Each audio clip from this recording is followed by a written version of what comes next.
ఓం మహాగణాధిపతయే నమః. ఓం గురుభ్యో నమః. ఓం శ్రీమాత్రే నమః. పరమేశ్వర స్వరూపమైనటువంటి జ్యోతిష, వాస్తు మరియు ఇతర అనేకమైనటువంటి శాస్త్రములను మనకు అందించినటువంటి మహర్షులకి నమస్కారం. హయగ్రీవ హయగ్రీవ హయగ్రీవేతి యో వదేత్ తస్య నిస్సరతే వాణి జహ్నుకన్యా ప్రవాహవత్. అరుణాం కరుణాతరంగితాక్షీం ధృతపాశాంకుశ పుష్పబాణచాపాం అనిమాదిభిరావృతాం మయూకైః అహమిత్యేవ విభావయే భవానీం. శ్రీమాత్రే నమః.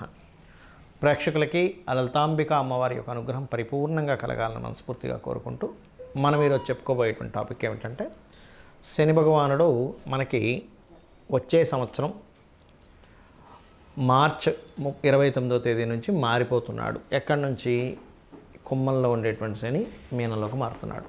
దీనివల్ల ఏ రాసుల వారికి అర్ధాష్టమ శని, అష్టమ శని, ఏలినాటి శని అయిపోతుంది, ప్రారంభమవుతుంది.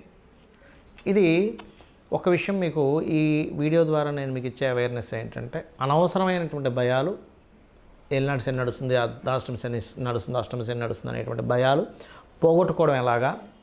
సింపుల్గా శని అంటే శని అని కాదు, కర్మ. ఇక్కడ కర్మ అని రాసిన చూడండి. అసలు కర్మ అనేది మనం మర్చిపోతున్నాం, అందుకే చిన్నగా రాసా. శని అనేది మాత్రమే మనం గుర్తుపెట్టుకుంటున్నాం, పెద్దగా రాసా. ఎందుకంటే ఇంతసేపు శని శని శని అనుకుంటున్నాం, శని అంటే ఎవరో కాదు, మన కర్మ. ఇది గుర్తుపెట్టుకోండి. మొట్టమొదటిగా ఏలినాటి శని ఏ రాశికి అయిపోతుందో తెలుసుకుందాం. ఇక్కడ చూసుకున్నట్లయితే ప్రజెంట్ ఇప్పుడు ఇక్కడ శని భగవానుడు ఇక్కడ ఉన్నాడండి మనకి కదా. ఈ మార్చి 28వ తేదీకి ఈయన ఇటు మారుతాడు. అంటే ఎవరికి అయిపోతుంది చూసుకుంటే కనుక ఇక్కడ వెరీ క్లియర్లీ మకరం వారికి అయిపోతుంది. అయితే ఇక్కడ చాలామందికి సంశయం ఏంటంటే, ఇవ్వండి మరి అయిపోతున్నప్పటి నుంచి వెంటనే మార్పు వచ్చేసేయాలి.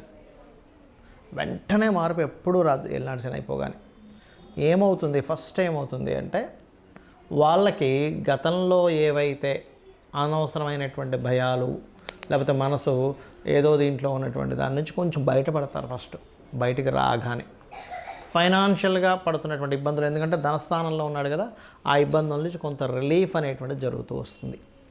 ఓకే, అది ఫస్ట్ ఇచ్చేటువంటిది. అయితే ఎప్పుడు కూడా మీ జన్మజాతకంలో నేను కొన్ని వేల జాతకాలు చూపిస్తా. ఏలినాటి శనిలో కూడా అద్భుతంగా సాగిన జాతకాలు, అర్ధాష్టమ శనిలో కూడా అద్భుతమైన జాతకాలు, అష్టమ శనిలో కూడా. ఎందుకంటే వాళ్ళకి అష్టమ శనే యోగిస్తుంది, ఏలినాటి శనే యోగిస్తుంది కొంతమందికి. మిగతా టైంలో అంతంత మాత్రంగా ఉంటుంది. మీరు కావాలంటే మీ పర్సనల్గా మీరు ఎక్స్పీరియన్స్ చూసుకోవచ్చు, అది పెద్ద రీసెర్చ్ అది, రైట్.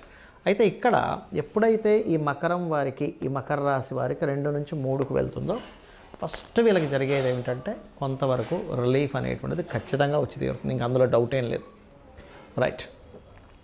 మరి ఈ 3లో ఉన్నాడు కదండి, 3లో ఉన్నప్పుడు కలిగే ఫలితాలు ఏమిటి అంటే, ఏదైతే ప్రయత్నం చేస్తారో మనకి శాస్త్రాల్లో 3, 6, 8లో ఉంటేనేమో దీర్ఘాయుద్ధాయం అంటూ ఉంటారు.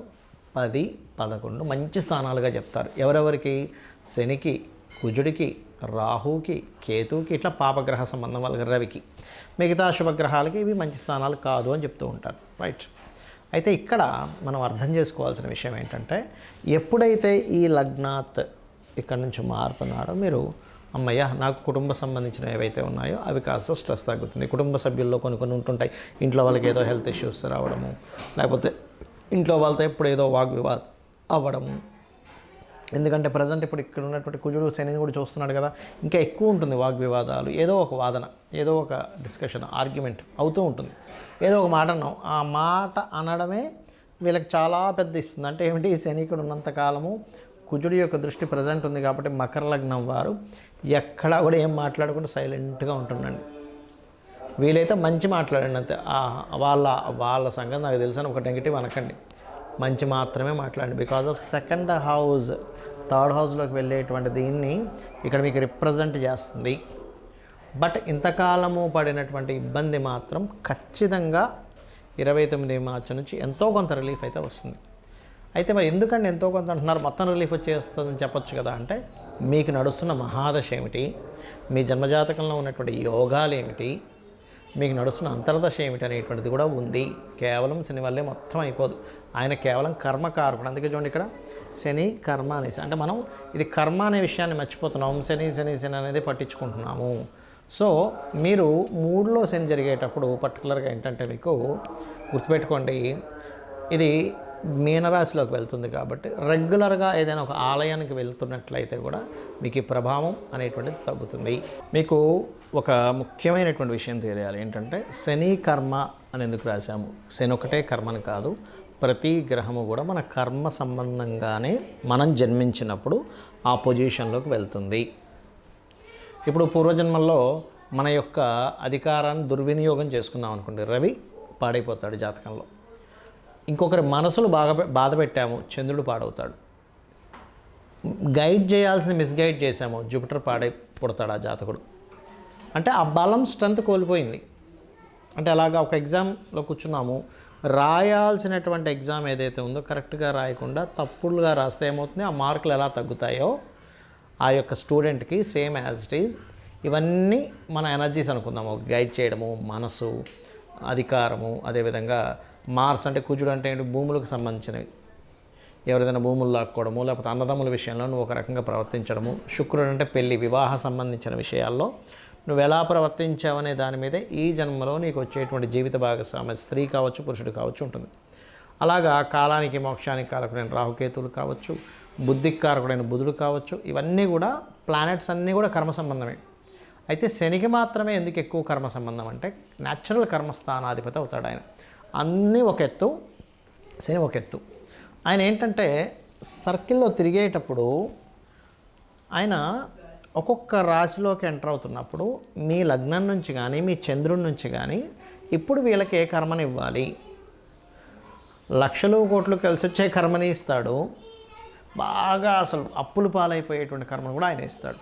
అది ఎలా అంటే, ఒక పోస్ట్ మ్యాను మనకి మనీ ఆర్డర్ ఆయన ఇస్తాడు, ఒక టెలిగ్రామ్ ఆయన ఇస్తాడు, వాడు చచ్చిపోయాడు అనేటువంటి టెలిగ్రామ్ ఆయన ఇస్తాడు, మనీ ఆర్డర్ ఆయన ఇస్తున్నాడు కదా. అదేవిధంగా మనకి శాటర్న్ యొక్క ప్రభావం అనేటువంటిది ఏంటంటే, మీకు ఏ ఏ రాసుల్లో తిరుగుతున్నప్పుడు, ఒక లగ్నంలో జన్మించినప్పుడు కాలము నుంచి మీరేం పొందబోతున్నారు మీ ప్రమేయం లేకుండా. అంటే ఎలా అంటే, ఇప్పుడు చూడండి, మన ప్రమేయంతో కొన్ని ఉంటాయి, నేను ఇది చేస్తాను, ఇది చదువుకుంటాను, ఇందులో సక్సెస్ అవుతానని కదా. అలా కాకుండా కొన్ని మన ప్రమేయం ఉండదు, వర్షం పడుతుంది, మన ప్రమేయం ఉండదు, వెళ్ళాం వర్షం పడింది తడిచిపోయాం, బాగా ఎండలు ఉన్నాయి, మన ప్రమేయం ఉండదు. కానీ వర్షం పడుతున్నప్పుడు మీరేం చేయగలరు అంటే గొడుగు వేసుకోగలరు. బాగా ఎండ ఉంది, మీరేం చేయగలరు అంటే ఏసీ రూమ్లో కూర్చోగలరు. అంటే ఈ ఏసీ రూమ్లో కూర్చోవడం కానివ్వండి, వర్షం పడుతుంటే గొడుగు వేసుకోవడం కానివ్వండి, లేకపోతే బాగా చలేస్తుంటే స్వెటర్ వేసుకోవడం అనేటువంటిది మీ పరిధిలో ఎలా ఉందో, ఒక నామస్మరణ అంటే లలితా అమ్మవారి యొక్క స్తోత్రాల్లో ఓం అనాకలిత సాదృశ్య చుబుక శ్రీ విరాజితాయై నమః అనేటువంటి నామస్మరణ 100% మిమ్మల్ని ఈ కర్మ నుంచి కొంత బయటపడేస్తుంది. అయితే ఈ కర్మ నుంచి బయటపడాలంటే ఫస్ట్ మీరు ఏదో మంత్రం చేసేసుకొని అది చేసుకొని ఇది చేసుకుని అయిపోతుందంటే కాదు. ఎలా అంటే, మీకు పశ్చాత్తాపం అనేటువంటిది రావాలి. ప్రమోషన్స్ రావట్లేదు అనగానే ఫస్ట్ మీరు అర్థం చేసుకోవాల్సింది, ఓహో నేనేదో పూర్వజన్మల్లో ప్రమోషన్ వచ్చేవాడిని వెనక్కి లాగా చాడీలు చెప్పాను, ఒకడికి వస్తుంటే నేను తట్టుకోలేకేదో చాడీలు చెప్పాను, భాస్కర్ సార్ వాడికి ఇస్తున్నారు ఏంటి సార్, వాడు అట్లా ఇట్లా అది ఇది అని. ఎందుకు, వాడికి రావడం ఇష్టం లేదు, వాడితో నాకు శత్రువు అయి ఉండొచ్చు, లేకపోతే వాడి ఒక రకమైనటువంటి అజ్ఞానంలో ఉండి నేను తప్పు చేసి ఉంటాను అని సూర్యభగవాను దండం పెట్టుకుంటే, అప్పుడు ఈ కర్మకారకుడు ఎవరైతే శని ఉన్నాడో అక్కడ పశ్చాత్తాపమైనటువంటి దాని నుంచి మీరు రియలైజ్ అయ్యారనేటువంటి దాంతో మీకు ఆ కర్మ అనేటువంటిది తగ్గుతుంది, గుర్తుపెట్టుకోండి.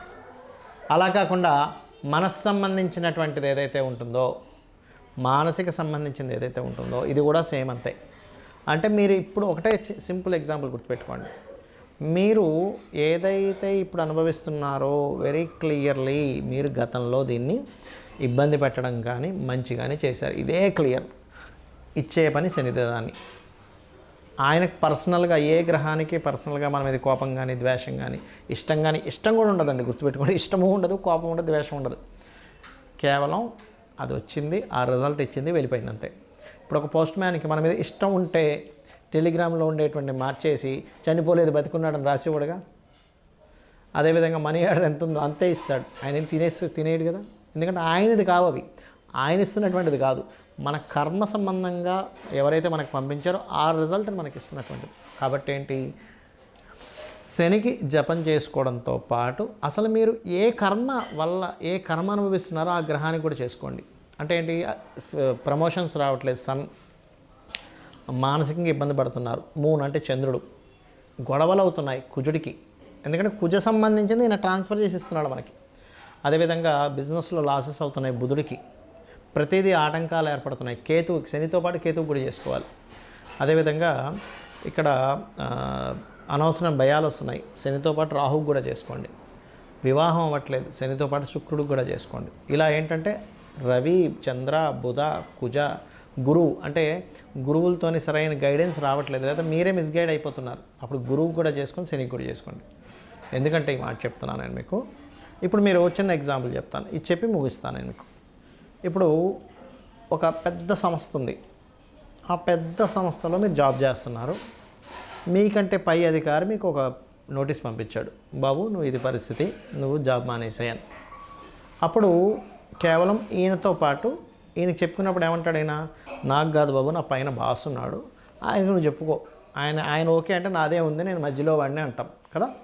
అదేం లేదు, నువ్వు బాస్ కనుక ఒప్పుకుంటే నాకేం పోయింది చెప్పు, ఆయన బాస్ చెప్పాడు కాబట్టి నేను చేశాను అంటాడు. ఆ బాస్ ఈజ్ మీ కర్మ. ఈ మధ్యలో ఉన్నటువంటి పర్సన్ ఎవరైతే ఉన్నారో శని భగవానుడు. అంటే ఈయనకు సంబంధం లేదు, ఆయన చెప్పాడు ఆర్డర్ చేయమని, ఈయన ఇచ్చేశాడు. అలాగే మీరు ఏదైతే కర్మ చేశారో పాస్ట్ లైఫ్లో, అది పైన ఉన్నటువంటి మెయిన్ ప్లానెట్, ఆ మెయిన్ ప్లానెట్ కూడా మీరు చెప్పుకోవాలి. వీటన్నిటిని ప్లానెట్స్ని రూల్ చేసేది ఎవరు? అమ్మవారు. అందుకని అమ్మవారి యొక్క పాదాలు పట్టుకోండి. మీరు చేసినటువంటి తప్పిదాలు ఏవో ఉంటాయి పూర్వజన్మలో, తెలుసు తెలియక అజ్ఞానం ఏదో చేస్తాం, చిన్నతనంతోనో ఈర్షతోనో ద్వేషంతోనో. అవన్నీ తల్లి నేను అవన్నీ తప్పుదాలు చేశాను, నన్ను క్షమించు అని అమ్మవారి పాదాలు పట్టుకొని మీరు కనుక ఓం అనాకలిత సాదృశ్య చుబుకశ్రీ విరాజితాయే నమః అని చెప్పి చేసుకున్నట్లయితే మీకు ఎటువంటి దోషాలు ఉన్నా సరే తొలగిపోవడం జరుగుతుంది. పశ్చాత్తాపంతో చేయండి.